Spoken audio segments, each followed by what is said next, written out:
هم میوه او هم درمل.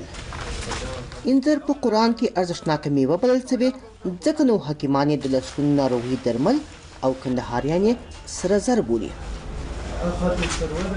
د انار او انګور راوروسته اینځر د کروندګرو لپاره د عاید غوره سرچینه بلل کېږي. بل کال دا مال به نه وي، یو دانه نه وي. کندهار هر کال څه باندې 10,000 ټنه اینځر تولیدوي. سره له دې چې نړیوالو بازارونو کې رانیونکي شته، خو د کندهاري سوداګرو د نه لاسرسي له کبله د دغه میوې ډیره برخه د هند او پاکستان په نومونو بهر ته صادرېږي. چې څون د هر ملک ته به اینځر دغه کوي، مخه کوي، هغومره ګرانېږي چې اوس عربستان ته د دې ځایه واستول سي یا 60 ټنه یا 50 ټنه هر څومره چې واستول سي در دغه هم ګرانېږي. د بدیلو مارکیټونو نشتون د دې لامل شوی چې هر کال د اینځرو 80 سلنه پیداوار په کور دننه بازارونو کې پاتې شي. افغان حکومت د اقتصادي ودې او همدارنګه بهرنیو هیوادونو ته د افغانستان د وچ او تازه میوې د لیږد لپاره تیر کال د بېلابېلو هیوادونو سره هوایي دهلیزونه پیل کړل.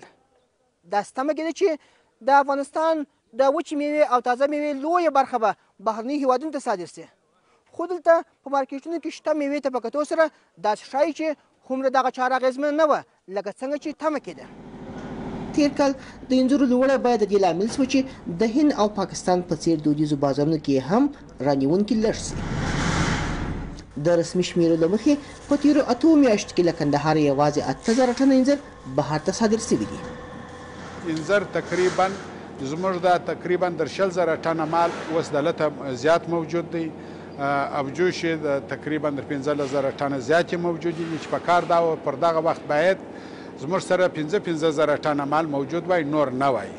دا 10000 ټنه یا 15000 ټنه دا اضافي بار مشته پاتې دی. دا ورنوي فصل ته مشته دلې پاتېږي که چیرې د دې قیمتونه یا پر ځای نسی او هلته مارکیټونه موږ د لاسه ورکړي دي. په تېرو 2 کلونو کې له کندهاره بهرنیو هیوادونو ته د هوایي دهلیز له لارې شاوخوا 1500 ټنه وچه او تازه میوه صادر شوې. د دغه ولایت د سوداګرۍ خونه وایي د دې لارې اغېزمنتیا هومره نه وه څومره چې ترې تمه کېده. نو د وچې میوې یو دغه دا دی که موږ زمیني لار ورته پیدا کړله، دنیا یې غواړي. زه درته وایم چې ټوله دنیا یې غواړي دغه نږدې دوبۍ ته چې په ښه ډول ورسېږي، ورې ښه مارکیټ لري، هر څوک د دې خواهان دي. دا چې لرې ولې نه ځي، دغونه د کرایې برداشت بیا نه لري.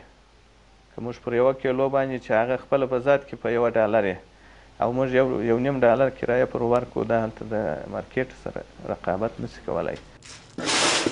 چارواکي د دغه پیداوار د لیږد لپاره د لاجورد نوي پرانیستل شوي لارې ته هیلهمندي ښیي او وایي که پر دغه لار اسانتیاوې ډېرې سي نو د کندهار میوه نه یوازې د منځنۍ اسیا تر هیوادونو بلکې د اروپایانو خوله به هم خوږه کړي.